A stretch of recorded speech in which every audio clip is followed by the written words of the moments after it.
I decided that I wanted to direct Guys and Dolls simply because of it just seemed like it was going to be a lot of fun, and I really, really liked the characters. The moment I read the script, I literally laughed out loud. It's like Bugs Bunny meets, you know, gangsters. We laughed at rehearsal a lot. Me and Kurt had to stop the scene because we were laughing so hard at each other. You have characters that are, you know, crazy, animated people, and you have characters that are real serious, built into the ground people. It's set in 1950s New York, so we have that wonderful New York accent that everyone is putting on right now. It's just so much on a bigger scale. It's massive. This one, there's so many people. This show has such a variety and is done with such enthusiasm that I think there's something for everyone. You get right down to it, it's really a battle of the sexes.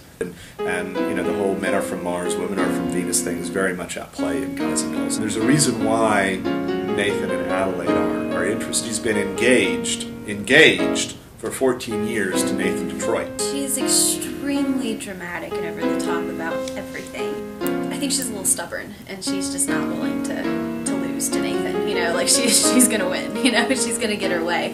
Nathan Detroit thinks he's got the world in his pocket, but there's actually a hole in his pocket. So he's finding a place for the game. He can't do that. He's trying to keep his fiance happy. He can't do that. Her whole thing, the whole show, is she always has a cold because Nathan won't marry her and she won't get her way. After 2 years of being engaged, she told her mother that she was already married. She can't call her mother and say, oh, by the way, I've been lying to you. And so it's a very satisfying cycle of love, hate, love, hate, love, hate, love, and it's a lot of fun to watch because I think most people who are, whether they're married or not, can probably relate to that. There's definitely a change that happens at the end of the show in Nathan Detroit. I would definitely say it's for his own good, whether he agrees completely with the change or not. But I think deep down inside, she's just, she just wants to be loved and have attention. I think Sarah Brown's character, she's a Salvation Army sergeant, and what could be a really simple, almost, cookie cutter musical theater ingenue role in her hands has really kind of become this sort of interesting, fiery, proto-feminist character. I love Sarah's character. I think she's a very passionate person, and I think she kind of directs that towards her mission work when she knows what she wants in her life, and she knows what is right and she knows what is wrong, and she knows that she doesn't need to take any crap from any man. She sees it as a little weak. She's falling in love with someone that she doesn't see as morally correct. She hates gambling and she hates all the gamblers and she wants to fix everything, but by the end of it she becomes one of the biggest gamblers of all. She gambles her heart away, and that's probably the biggest gamble that anybody can make. The music is an incredible amount of fun. You've got Save the Soul Mission, Follow the Fold, which people have sung in church for years, all the way down to a samba, which will be danced, to a boogie woogie, to just a driving rhythm, Broadway sound. So everything is in this show. It's really timeless music. I mean, it's music that really kind of takes people back and evokes a certain era, and people don't sing like they do in Guys and Dolls. Well, we just put together the orchestra, and I'm very excited that we are coming together.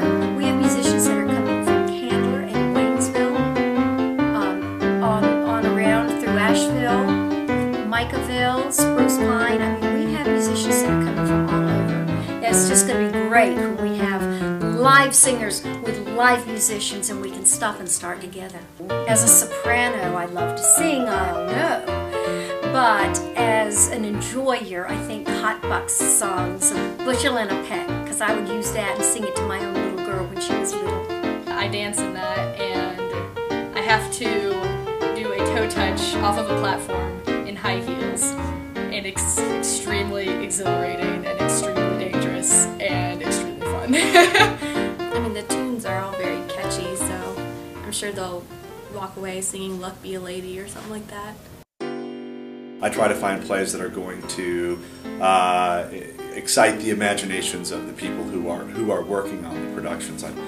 I truly am fascinated by the people that I work with. We're like family. We see each other all day long.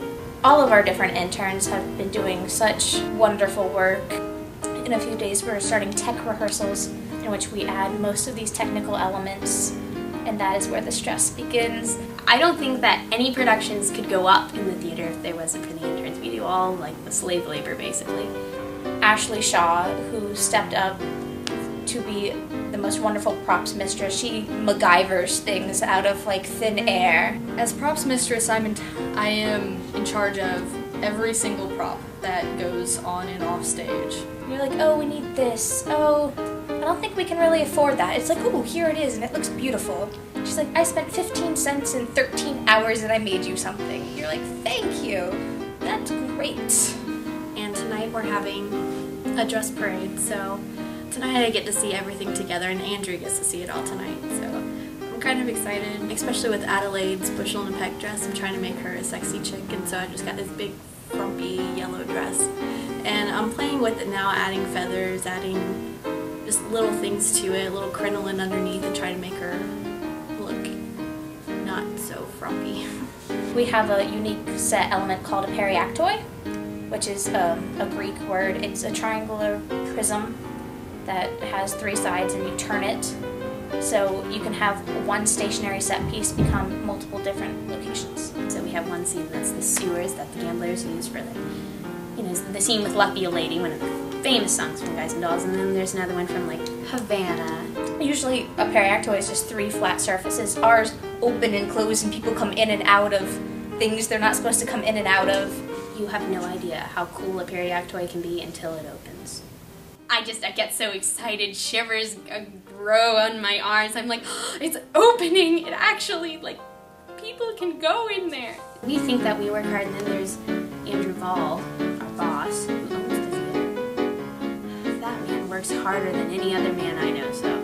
He is an amazing director, he is an amazing man, and I just enjoy working with him. Whether it's an actor or another staff member, he'll always give you something to work with that you didn't know before. I'm a director, and I became a director because I love rehearsal. I love rehearsing a lot. So, and I'm also a teacher. So I think that the whole process of discovering things and watching actors take things and make them their own, and watching designers solve problems and listening to musicians master music is a process that I think is tremendously satisfying to facilitate. As the assistant director, my role really is to go behind Andrew Gall, the director, and if I see anything and I have any ideas that I think might better a scene he's already blocked, then I discuss it with him and we'll choose whether or not to incorporate it. But there have been moments where I had an idea and Andrew has basically looked at me and said, "That's terrible, please stop talking." There's also been moments though where I've had an idea and he said, "That's brilliant." I think we finally got on the same baseline and it's really moving now. It's interesting because I had no musical theater background when I got out of college. Now whenever I look at musicals, whenever I think about programming here, it's like finding a new play that somebody has written just for me. Guys and Dolls has by far been the best show I've ever worked on. The relationships between characters are so real and like palpable that it really gives you a good sense of feeling. This show is just such a fun show. I think the community is going to love it. And I think if you want a show that's got great music and you want to have a good time and you want to laugh, you need to come see the show. If you're not laughing and smiling, then you need to get your humor gland checked. I want people to come and have fun and laugh and just have a good time and go away from it like we go away from it, even just in rehearsals. Come and see the show, it's going to be really, really great.